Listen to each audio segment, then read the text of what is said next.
morning students. Today we are going to discuss about the nominal national income and real national income. In the earlier class we already discussed about the various concepts of national income. ಅಂದರೆ ಈಗ ಹಿಂದಿನ class ಅನ್ನು ನೋಡ್ಕೊಂಡಿದ್ದೀವಿ. ಏನು ರಾಷ್ಟ್ರೀಯ ಆದಾಯದ ವಿವಿಧ ಪರಿಭಾವನೆಗಳು ಯಾವುದಂದ್ರೆ gross domestic product, gross national product, net domestic product, net national product, gross domestic product at factor cost, next personal income, personal disposable income, ಇವೆಲ್ಲ ನೋಡ್ಕೊಂಡಿದ್ದೀವಿ. ಈಗ ಅದಾದ್ಮೇಲೆ ನಾವು ನೋಡ್ಬೇಕಾಗಿರ್ತಕ್ಕಂಥದ್ದು nominal national income and real national income. The total money value of all final goods and services produced by a country in a year expressed in terms of current prices is called nominal national income. The total money value of all final goods and services produced by a country in a year is expressed in terms of current prices, then it is called a nominal national income. ಒಂದು ವರ್ಷದಲ್ಲಿ ಒಂದು ರಾಷ್ಟ್ರದಲ್ಲಿ ಉತ್ಪಾದನೆಯಾಗುವ ಎಲ್ಲ ಸರಕು ಮತ್ತು ಸೇವೆಗಳ ಅಂತಿಮ ಮಾರುಕಟ್ಟೆ ಮೌಲ್ಯವನ್ನ ಪ್ರಸ್ತುತ ಬೆಲೆಗಳಲ್ಲಿ ಮಾಪನ ಮಾಡಿದಾಗ ಅಥವಾ ಪ್ರಸ್ತುತ ಬೆಲೆಗಳಲ್ಲಿ ನಮೂದಿಸಿದಾಗ ಅಥವಾ ತೋರಿಸಿದಾಗ ಅದನ್ನ ಏನು ಕರಿತೀವಿ ಅಂದ್ರೆ ನಾಮರೂಪ ರಾಷ್ಟ್ರೀಯ ಆದಾಯ ಅಂತ ಕರಿತೀವಿ. ಪ್ರಸ್ತುತ ಬೆಲೆಗಳು ಅಂದ್ರೆ ಕರೆಂಟ್ ಪ್ರೈಸಸ್, ಚಾಲ್ತಿಯಲ್ಲಿರುವ ಬೆಲೆಗಳು, ರೂಲಿಂಗ್ ಪ್ರೈಸಸ್, ಇವಾಗ ರೂಲಿಂಗ್ ಅಲ್ಲಿ ಇರ್ತಕ್ಕಂಥ ಬೆಲೆಗಳು, ಆ ಬೆಲೆಗಳಲ್ಲಿ ರಾಷ್ಟ್ರೀಯ ಆದಾಯವನ್ನ ಮಾಪನ ಮಾಡಿದ ಅದನ್ನ ಏನು ಕರಿತೀವಿ ಅಂದ್ರೆ nominal national income. Next real national income ಅಂದ್ರೆ ಏನು? When the national income figures are expressed in terms of base year as price index, in terms of base year as price index, ಅಥವಾ the total money value of all final goods and services produced by a country in a year expressed in terms of base year price index, expressed in terms of base year price index is called a real national income. ಅಂದ್ರೆ ಒಂದು ರಾಷ್ಟ್ರದಲ್ಲಿ ಒಂದು ಗೊತ್ತಾದ ವರ್ಷದಲ್ಲಿ ಉತ್ಪಾದಿಸಲಾದ ಎಲ್ಲ ಸರಕು ಮತ್ತು ಸೇವೆಗಳ ಅಂತಿಮ ಮಾರುಕಟ್ಟೆ ಮೌಲ್ಯವನ್ನ ಒಂದು ಆಧಾರ ವರ್ಷದ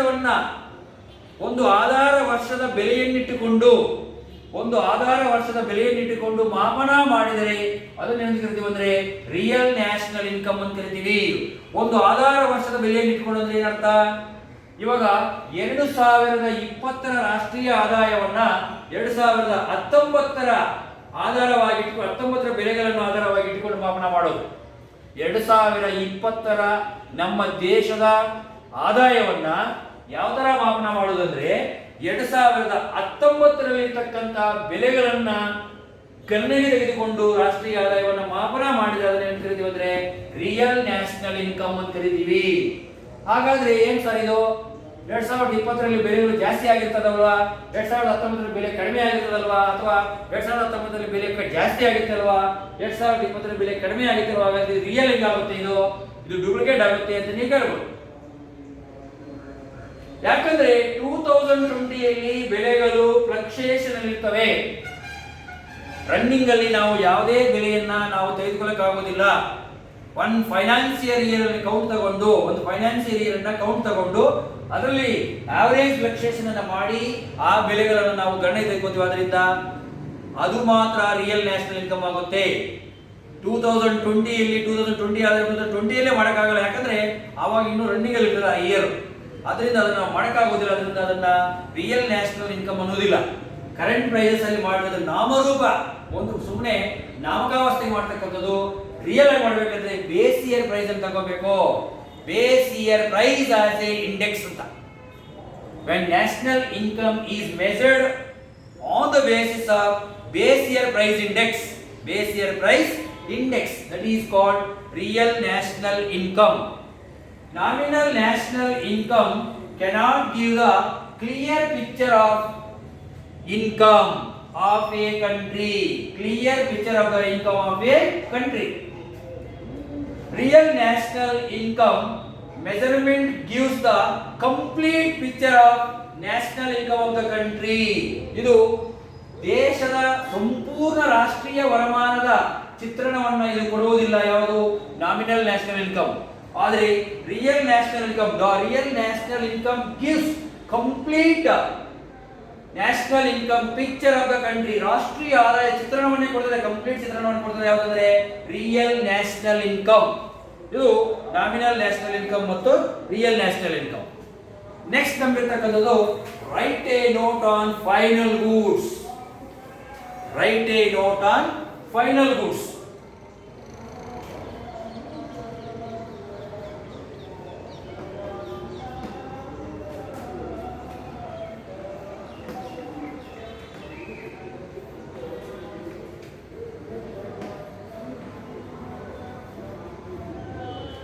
ನಿಮ್ಗೆ ಆಲ್ರೆಡಿ ಹೇಳಿದೆ ಏನು, ವಾಟ್ ಆರ್ ಫೈನಲ್ ಗೂಡ್ಸ್?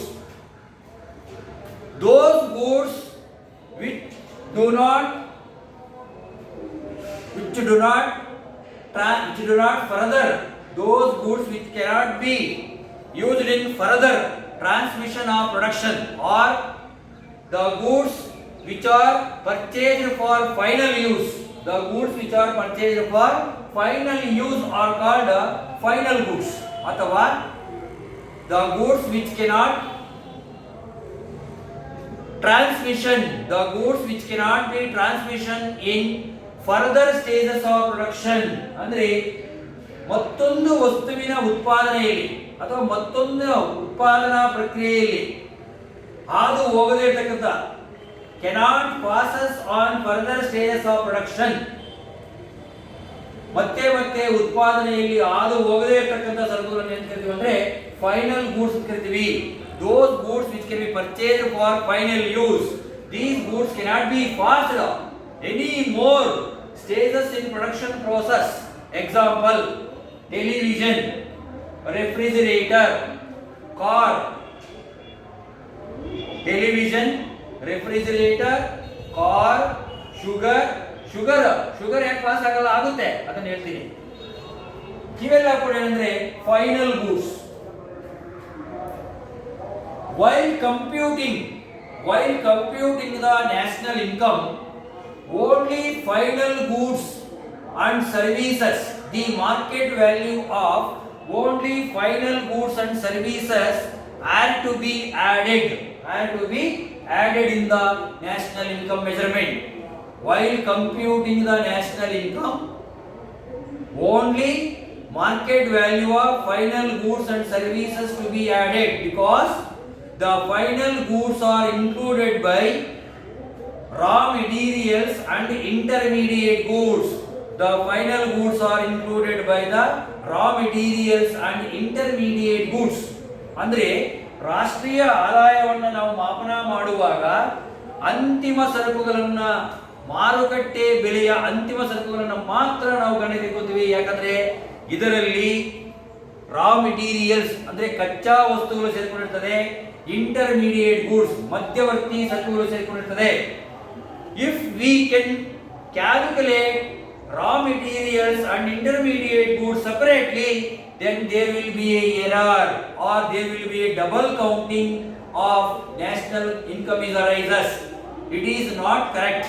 ಅಂದ್ರೆ ನಾವೇನಾದರೂ raw material separate, intermediate goods separate ಅನ್ನು ನಾವು ಮಾಪನ ಮಾಡಿ ಲೆಕ್ಕ ಮಾಡಿರೋದು ಡಬಲ್ ಕೌಂಟಿಂಗ್ ಆಗೋಗುತ್ತೆ ಮತ್ತೆ ನ್ಯಾಷನಲ್ ಇನ್ಕಮ್ ಎರರ್ ಆಗುತ್ತೆ. ಅದರಿಂದ we can consider only the final goods, market value of final goods while calculating national income. Next, features of final goods. ಅಂತಿಮ ಸರಕುಗಳ ಲಕ್ಷಣಗಳು. Final goods are producing only in the production of other final good. Final goods are used in the production of only other final good. ಮತ್ತೊಂದು ವಸ್ತುವಿನ ಅಂತಿಮ ಸರಕು ಅದನ್ನ ಮಾತ್ರ ಉಪಯೋಗಿಸ್ತಾರೆ, ಯಾವುದನ್ನ ಫೈನಲ್ ಗೂಡ್ನ. Next, final goods have the direct demand because it satisfies the human wants directly. Final goods have a direct demand because it satisfies the human wants directly. Next,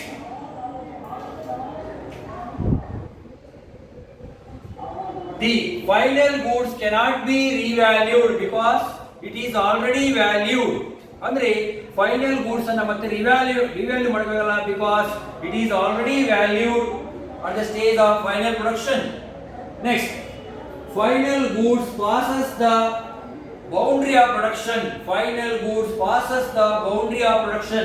Final goods production boundary ಅನ್ನು pass ಮಾಡಿಬಿಡ್ತದೆ.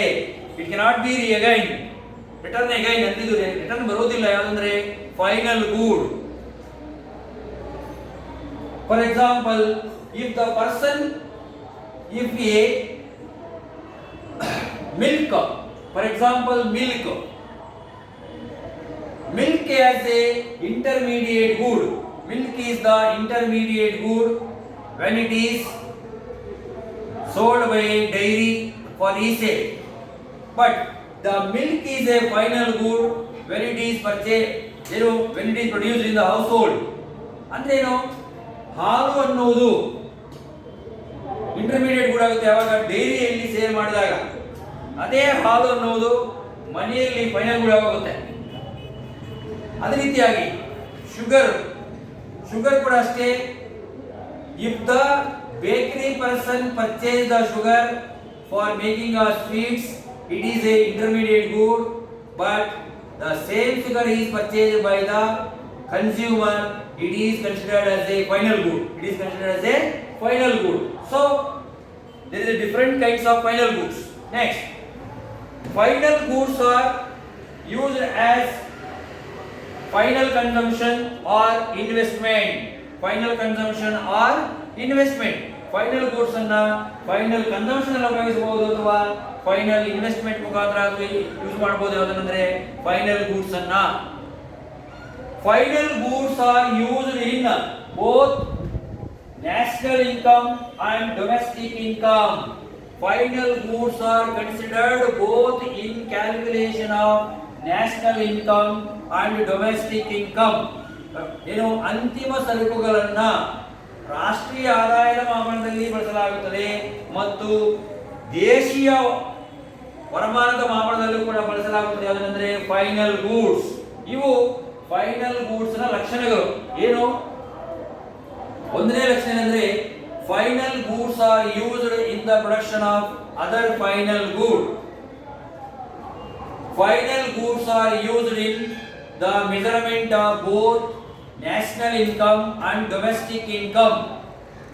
Final goods have A direct demand as they satisfy the human wants directly.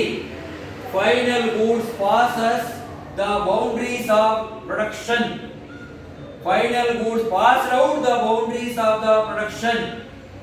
For example, for final good, car, television, refrigerator, sugar, milk, etc. For example, milk. When milk is sold by the dairy, milk is an intermediate good when it is in the dairy for resale. However, it is a final good when it is used by the household. ನೋಡಿ, ಅದೇ ರೀತಿಯಾಗಿ sugar is a intermediate good when it is used by the baker to making the sweet, but it is a final good when it is used by the consumer. It is used by the consumer. These are the features of final goods.